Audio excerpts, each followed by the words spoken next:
নমস্কাৰ এই মুহূৰ্তত আহি পৰিছে ৰাতিপুৱাৰ কেইবাটাও বিগ ব্ৰেকিং নিউজ আজি 9 এপ্ৰিল অসমৰ লগতে ভাৰতৰ বিভিন্ন প্ৰান্তৰ পৰা এনে ধৰণৰ খবৰসমূহ নিতৌ চাবৰ কাৰণে চেনেলটো সাবস্ক্ৰাইব কৰি ভিডিঅ'টোত এটা লাইক কৰি দিব এই মুহূৰ্তত জনাই আছো এটা গুৰুত্বপূৰ্ণ খবৰ মুছলমানে কোনো পধ্যে মানি নলয় ওয়াকফ সংশোধনী আইন মুছলমানৰ সম্পত্তি পুঁজিপতি গোটোৱাৰ কথা ভাবিছে বিজেপি চৰকাৰে মুছলমানৰ কলিজাত আঘাত দিছে বিজেপিয়ে ওয়াকফ সংশোধনী আইন বাতিলৰ দাবীত শোণিতপুৰৰ খনামুখত নেমচুৰ উদ্যোগত ওলাই আহিল শ মুছলমান লোক পৰৱৰ্তী খবৰ উমৰাংচুৰ কয়লাখনিত মৃত্যু হোৱা 9জন শ্ৰমিকৰ দাম কিমান আৰক্ষীৰ তদন্তত কেৱল মাত্ৰ ভেকু ভাওনা নেকি গ্ৰেপ্তাৰৰ এমাহৰ পিছতেই মুকলি আকাশৰ তললৈ আহিল 12জনকৈ অভিযুক্ত মাষ্টাৰ মাইণ্ড ৰূপী ৰাজনৈতিক নেতাৰ বিৰুদ্ধে এজাহাৰ পঞ্জীয়ন কৰিবলৈ আজিলৈ সাহস নহল উমৰাংচু আৰক্ষীৰ পৰৱৰ্তী খবৰ সকলো স্তৰৰ গৰুৱা ৰন্ধন গেছৰ মূল্য 50 টকাকৈ বৃদ্ধি কৰিলে চৰকাৰে দেশৰ ভিতৰতে সৰ্বাধিক ক্ষতিগ্ৰস্ত কৰিলে অসম আৰু বিহাৰৰ গ্ৰাহকক গৰুৱা এলপিজি সিলিণ্ডাৰৰ সৰ্বাধিক মূল্য ৰাজ্যৰ শীৰ্ষত আছে অসম বিহুৰ পূৰ্বে বিহু দেখুৱালে নৰেন্দ্ৰ মোদী আন এটা খবৰ ৰাহুল গান্ধীৰ সংবিধান সম্পৰ্কে অকমানো জ্ঞান নাই এবাৰ ৰাহুল গান্ধীৰ বিৰুদ্ধে সৰব হৈ পৰিছে কংগ্ৰেছৰ বিৰুদ্ধে সৰব হৈ পৰিছে বিজেপিৰ সাংসদ সুধাংশু ত্ৰিবেদীয়ে কৈছে সংবিধান কেতিয়া প্ৰস্তুত হৈছিল সেইটোৱেই নাজানে ৰাহুল গান্ধীয়ে সংবিধান সম্পৰ্কে কংগ্ৰেছৰ সাধাৰণ জ্ঞানখিনিও নাই তেনে এটা দলে দেশৰ সংবিধান ৰক্ষাৰ কথা কেনেকৈ ক'ব পাৰে কংগ্ৰেছৰ বিৰুদ্ধে ৰাহুল গান্ধীৰ বিৰুদ্ধে সৰব হৈ এই মন্তব্য কৰিছে সুধাংশু ত্ৰিবেদীয়ে পৰৱৰ্তী খবৰ নিশা 10 বজাৰ পৰিৱৰ্তে এতিয়াৰ পৰা মহানগৰীত সুৰা বিপণী খোলা থাকিব নিশা 11 বজালৈকে শেহতীয়াকৈ আবকাৰী বিভাগে লোৱা এই সিদ্ধান্তক লৈ আপোনাৰ মতামত কি কমেন্ট বক্সত জনাবলৈ নাপাহৰিব হিমন্ত বিশ্ব শৰ্মাৰ চৰকাৰে মদৰ পৰা টেক্স লৈ অসমখন চলাব বিচাৰিছে নিশা 12:30 লৈকে এতিয়াৰ পৰা খোলা ৰাখিব পাৰিব বাৰ ৰেষ্টুৰেণ্ট সমূহ আন এটা খবৰ সিন্ডিকেট দুৰ্নীতি কেলেংকাৰী আৰু বিজেপি এটা মুদ্ৰাৰ ইপিটি হিপিটি দুৰ্নীতিগ্ৰস্ত ৰাজেশ বাজাজৰ পৰা 2 কোটি বিচৰা মন্ত্ৰী সঞ্জয় কিষাণৰ তদন্ত কৰাৰ সাহস হ'বনে দুৰ্নীতিৰ সম্ৰাট হিমন্ত বিশ্ব শৰ্মাৰ বিৰুদ্ধে সৰব হৈ পৰিছে কংগ্ৰেছে কৈছে যে সদায় দুৰ্নীতিগ্ৰস্ত নেতাৰ লগত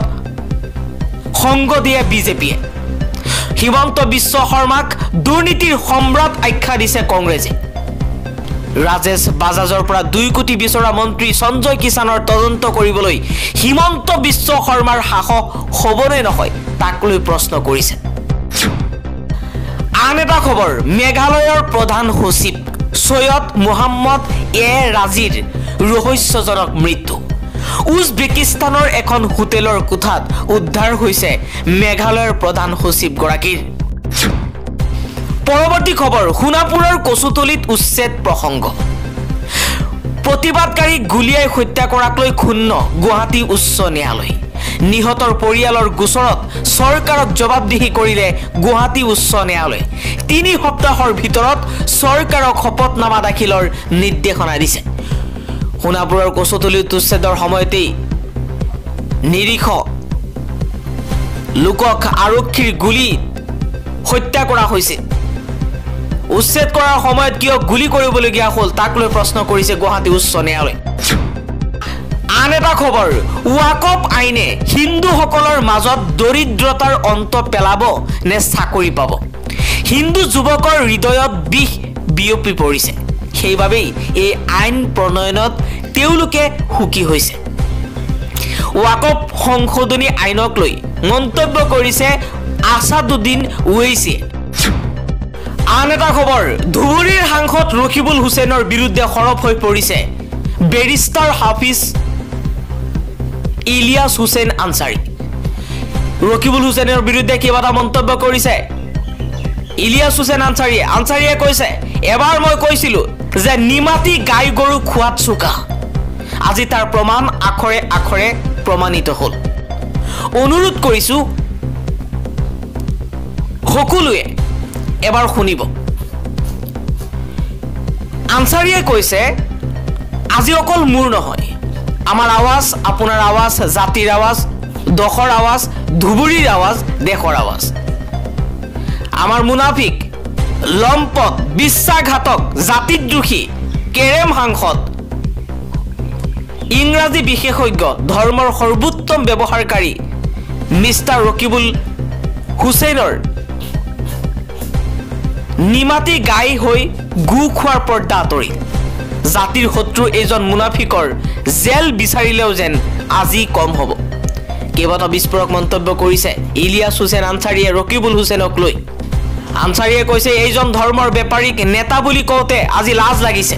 তথাকথিত এইজন পালি নেতা এসময়ৰ অসম ওয়াকফ বোৰ্ডৰ সদস্য আছিল এসময়ৰ এমএলএৰ পৰা আৰম্ভ কৰি মন্ত্ৰী আৰু আজিৰ দিনত তেওঁ পালি নেতাজনক নানান সমস্যাত জৰ্জৰিত সহজ সৰল ধুবুৰীবাসীয়ে বিশ্বাস কৰি 10 লাখ ভোটৰ ব্যৱধানত এমপি পাতি পাৰ্লিয়ামেণ্টলৈ পঠিয়ালে সমষ্টিবাসীৰ সমস্যা আৰু দাবী উত্থাপনৰ বিশ্বাসযোগ্য মুখপাত্ৰ ৰূপে কিন্তু আজি তাৰ উত্তম প্ৰতিদান তেওঁ আমাক দিলে আনসাৰীয়ে ক'লে মোৰ সন্মানীয় ভাইসকল এই পোষ্টটো যিমান পাৰে শ্বেয়াৰ কৰিব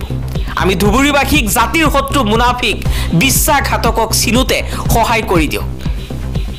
কিমান নিম্নমানৰ মানসিকতা হলে মানুহ এজন ইমান নিকৃষ্ট কাম কৰিব পাৰে ধৰ্মক লৈ সংখ্যালঘুৰ বিশ্বাসক লৈ মুছলমানৰ অধিকাৰক লৈ বেপাৰ কৰিব পাৰে আৰু এইজনে জাতিৰ কলংক কেৰম সাংসদ সন্মানীয় মিষ্টাৰ ৰকিবুল হুছেইন তেওঁ যেতিয়া মন্ত্ৰী হৈ আছিল আৰু তাৰ পাছতো এতিয়ালৈকে ওয়াকফৰ সম্পত্তিৰ যিমানবোৰ টেক্স উঠিছে নগাঁৱত ৰকিবুল হুছেইনৰ পকেটত গৈছে আৰু এই কথা পোহৰলৈ অহাৰ পাছতে ৰকিবুল হুছেইনৰ বিৰুদ্ধে সৰব হৈ পৰিছে ইলিয়াছ হুছেইন আনসাৰী ন্যায়ালয়ত মুখ ঠেকেচা খালে হিমন্ত বিশ্ব শৰ্মাৰ চৰকাৰে অনুকম্পামূলক নিযুক্তি সন্দৰ্ভত গুৱাহাটী হাইকোৰ্টৰ গুৰুত্বপূৰ্ণ ৰায়দান অনুকম্পামূলক নিযুক্তিক লৈ গুৱাহাটী উচ্চ ন্যায়ালয়ৰ গুৰুত্বপূৰ্ণ শুনানি বন্ধ নহয় অনুকম্পামূলক নিযুক্তি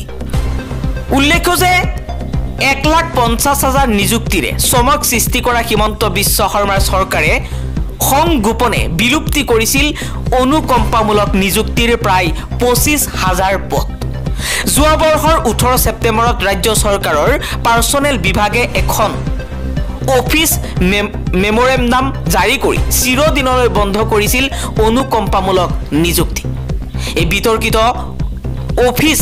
মেমোৰেণ্ডামৰ ফলত মুখ্য সচিব আৰু জিলা আয়ুক্তৰ টেবুলত উলমি ৰৈছিল শহ আবেদনকাৰীৰ ফাইল ফলত দিছপুৰৰ বিতৰ্কিত অফিস মেমোৰেণ্ডামখনক প্ৰত্যাহ্বান জনাই গুৱাহাটী উচ্চ ন্যায়ালয়ত ৰুজু হৈছিল 56টা গোচৰ ন্যায়ালয়ত অফিস মেমোৰেণ্ডামখনক বৈষম্যমূলক অভিহিত কৰি কৰ্মচাৰী সমাজক দুটা ভাগত বিভক্ত কৰণেৰে সংবিধানৰ 14 নম্বৰ অনুচ্ছেদ ভংগ কৰাৰ উঠিছিল অভিযোগ গোচৰৰ শুনানিত চৰকাৰী পক্ষৰ হৈ অৱতীৰ্ণ হৈছিল মহাধিবক্তা দেৱজিৎ শইকীয়া এই সন্দৰ্ভত গোচৰীয় পক্ষৰ অধিবক্তা নুৰ হুছেইনে কৈছে দীঘলীয়া শুনানিৰ অন্তত ৰাজ্য চৰকাৰে অফিস মেমোৰেণ্ডামখনক প্ৰযোজ্য নকৰাকৈ আবেদনকাৰী অনুকম্পামূলক নিযুক্তিৰ পুনৰ বিবেচনা কৰিবলৈ সন্মত হয় মহাধিবক্তাৰ প্ৰস্তাৱৰ ভিত্তিত অৱশেষত উচ্চ ন্যায়ালয়ৰ ন্যায়াধী মাইকেল জুথান কুমাৰ বিচাৰপীঠে 2017 চনৰ পূৰ্বে মৃত্যু হোৱা কৰ্মচাৰীৰ সন্তান তথা আত্মীয়ৰ যোগ্যতাৰ ভিত্তিত অনুকম্পামূলক নিযুক্তিৰ আবেদন বিবেচনাৰ নিৰ্দেশনা দিছে অধিবক্তা নুৰ হুছেইনে কৈছে ন্যায়ালয়ে লগতে আবেদনসমূহ বিবেচনাৰ বাবে 6 মাহৰ সময়সীমা বান্ধি দিছে চৰকাৰক তদুপৰি অনুকম্পামূলক আবেদন বিবেচনাৰ অন্তত লোৱা সিদ্ধান্ত আবেদনকাৰীক অৱগত কৰিবলৈও ন্যায়ালয়ে নিৰ্দেশনা দিছে